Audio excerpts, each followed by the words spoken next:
Welcome back to my channel.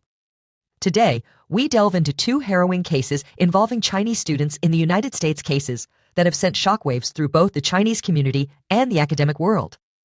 On August 30, 2005, in a parking lot near O'Hare Airport in Chicago, Illinois, police sirens pierced the air. Officers had discovered an abandoned vehicle that had languished for days. When they pried open the trunk, the horrifying discovery awaited them. Inside lay a dismembered body. Forensic examination confirmed the victim's identity. He lay, a Chinese international student enrolled at Purdue University. The car, it turned out, was registered in his name.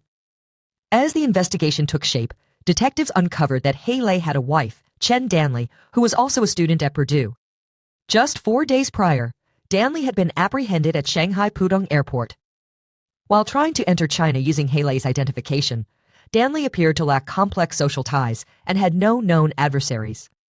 Yet, investigators could not overlook the eerie coincidence. His wife had utilized his identity to leave the country around the time of his disappearance. Was she the primary suspect? And if so, had she truly taken the life of her own husband? According to the Chinese embassy in the United States, Danley was born in 1977 in Chengdu, Sichuan. From an early age, her intelligence had set her apart. She achieved a remarkable 5th place in the National College Entrance Examination, earning her spot in the prestigious Chemical Engineering Department at Tsinghua University. During China's reform era, gaining admission to college was a coveted opportunity. For many, it represented the sole pathway to a transformed life. As a young woman eager to embrace her newfound independence, Danley reveled in the thrill of university life, all the while secretly yearning for romance. Soon, love would find her. In a twist that seemed plucked from the pages of a screenplay, during her 3rd year at Purdue University, Chen Danley stumbled upon an expensive fountain pen left in a lecture hall. The moment she saw a lost and found notice for it, she reached out to its owner, a fellow student named He Lei. The pen was more than just an object. It was a cherished gift from He Lei's parents, a symbol of pride from his acceptance into Tsinghua University. Overjoyed to reclaim it, he felt an immense gratitude toward Danley, setting in motion a series of events that would change their lives forever. As their connection deepened, the two maintained regular contact, and He Lei's vibrant and cheerful demeanor brought a much-needed brightness into Danley's otherwise dull college existence. For the first time, she experienced a sense of emotional refuge. Unlike He Lei, whose life seemed to flourish, Danley came from a background marred by turmoil. Her mother, a factory worker, and her father, a respected university professor, existed in a marriage fraught with imbalance. The stark disparity in their social standings led to a feeling of inferiority in her mother, creating an atmosphere filled with tension and conflict.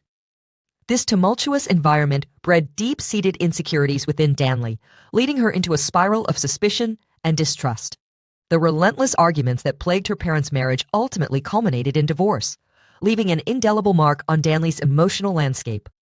Yet, beneath the surface of their relationship, Danley became increasingly pessimistic and socially withdrawn. Despite this, she had taken the initiative long before they became a couple. She brought him meals, saved seats for him in lectures, and escorted him back to his dormitory.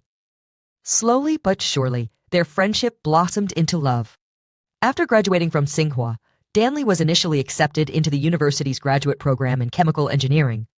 However, the pressures of her academic journey would soon take a dark and unexpected turn. The seeds of tension had been sown long before the tragic events. Danley clashed with her academic advisor, their disagreements escalating into heated arguments that made it impossible for her to continue under his mentorship. Disheartened and feeling trapped, she abandoned her plans to remain at Tsinghua University and instead sought universities in the United States. Ultimately, Danley secured a fully funded scholarship to Purdue University. Though this was a remarkable achievement, it came at a cost. The prospect of studying abroad meant a long-distance separation from He Lei, who had chosen to stay in China for his own graduate studies. Danley feared that this distance would weaken their bond, leading He Lei to find someone else. In a desperate bid to maintain their relationship, she proposed a solution. He Lei should apply for a visa as her spouse. She encouraged him to move to the United States with her, assuring him that her scholarship would cover all expenses. Understanding her concerns, He Lei agreed, eager to support her ambitions. However, the path forward was fraught with obstacles. A dependent visa required proof of marriage, prompting them to hastily tie the knot before their departure to America. Initially, life in the United States felt exhilarating and new. Their union transformed the unfamiliar landscape into a shared adventure. As they navigated their new lives, their reliance on each other deepened. Their bond flourished. Danley focused intently on her studies, while Ailey took on household responsibilities, cooking dinner after her long days at school. In 2003, Danley proudly earned her master's degree. She also secured a position as a research assistant at Purdue. Around the same time, Ailey was accepted into Purdue's graduate program, transitioning from a dependent visa to a student visa. With this new status, his role shifted from being merely Danley's husband to a burgeoning academic in his own right.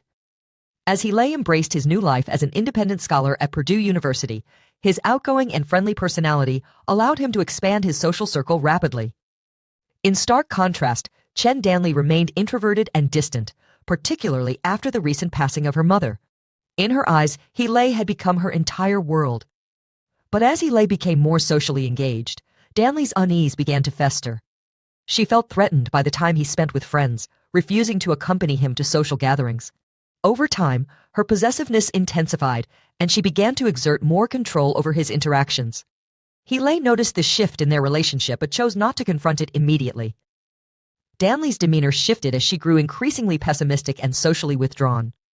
Yet in her relationship with Ailey, she was proactive long before they became a couple. She brought him meals, saved him seats in lectures, and even escorted him back to his dormitory.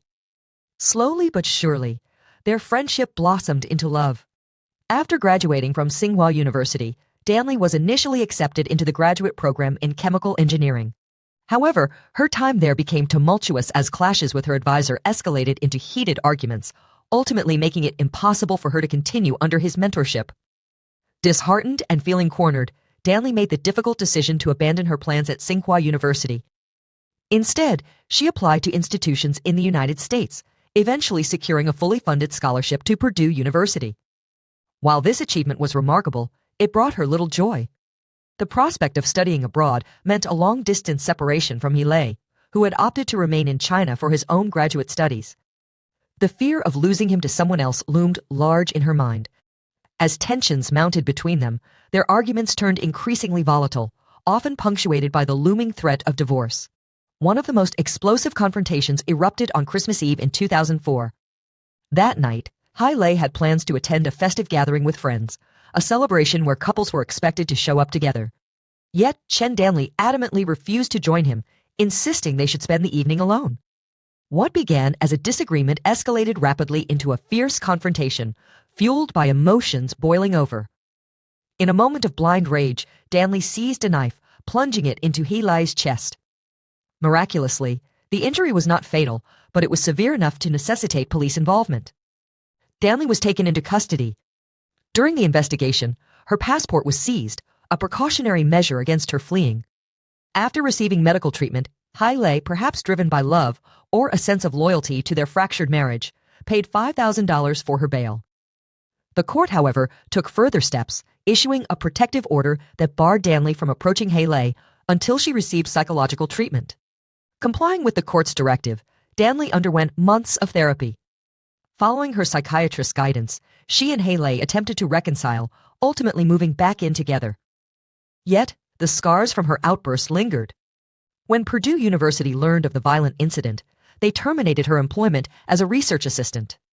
With no job or academic responsibilities, Danley withdrew further into isolation. As paranoia and insecurity deepened, their conflicts only intensified. Eventually, Ailey reached a breaking point after enduring months of emotional upheaval. He asked for a divorce. For the first time, a chilling realization washed over Danley: their marriage was truly disintegrating. Mentally preparing for the worst, she took a drastic step. On August 18, 2005, she purchased a firearm online, using a fictitious identity. The following day, another explosive argument ignited. Ailey informed her of his decision to move out and sever all ties for good. No matter how desperately Danley begged, pleaded, and apologized, he remained resolute. For her, Ailey represented more than just a husband. He embodied her entire existence. And that existence was slipping away. That night, while watching him sleep, two conflicting voices clashed within her. By dawn, her mind was made up. She reached for the gun she had acquired just a day prior. Pressing the barrel through a pillow, she pulled the trigger twice. If she couldn't possess him, then no one could. According to her later testimony in court, panic surged through her as she saw blood streaming from the back of Heilei's head after the shots rang out. Frantically, she attempted to staunch the flow of blood with fabric, but ultimately, Heilei ceased to breathe. Cradling his lifeless body, she cried out in anguish, holding onto his corpse for an undetermined length of time, lost in her grief. It was only when decomposition began to set in that she was compelled to act. Danley asserted that she paid $2,000 to a man named Jack to assist her in moving Heilei's body into a refrigerator. However, the truth of that transaction was yet to unfold. In a startling revelation, Chen Danley alleged that Jack had taken it upon himself to dismember the body without her consent. She desperately attempted to distance herself from the gruesome act, suggesting that she played no role in it, hoping to mitigate her potential sentence. Yet, investigators found no evidence to substantiate the existence of Jack. Moreover, a grocery store employee confirmed that shortly after Heilei's murder, Danley was seen purchasing garbage bags, gloves, and deodorizing chemicals. When confronted about these purchases, she claimed that Jack had instructed her to acquire these items, but lacked any proof to corroborate her story.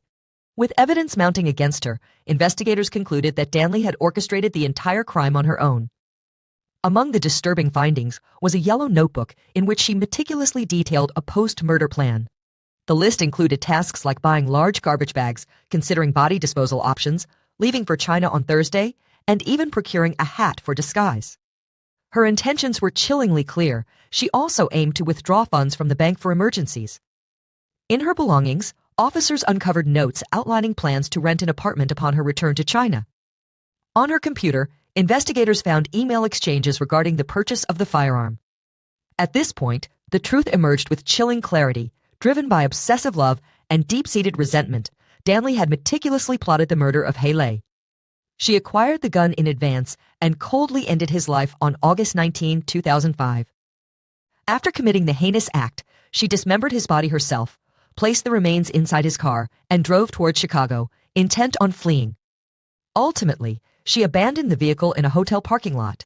Under her own identification, she booked a one-night stay at the hotel, then used Heilei's documents to purchase a ticket to Shanghai. In a chilling turn of events, Chen Danley took matters into her own hands. She dismembered the body of her victim, Heilei, meticulously placing the remains into his car before making a desperate drive toward Chicago. There, she abandoned the vehicle in a hotel parking lot, using her own identification to book a one-night stay. With calculated precision, she then used Heilei's documents to purchase a plane ticket to Shanghai. On August 26, 2005, Danley, now disguised as a man, boarded a flight back to China, clutching Heilei's passport. However, her deception unraveled upon her arrival at Shanghai Pudong International Airport, where customs officers swiftly uncovered her identity fraud and arrested her on the spot. As the investigation unfolded, authorities made a grim discovery. The rightful owner of the passport, Heilei, had been missing for several days. By August 30, the unsettling confirmation arrived from the United States Heilei had been murdered. However, due to her good behavior in prison, Danley's sentence was reduced 5 times, with her release now scheduled for October 29, 2025. The truth has been uncovered, but some mysteries are better left unsolved.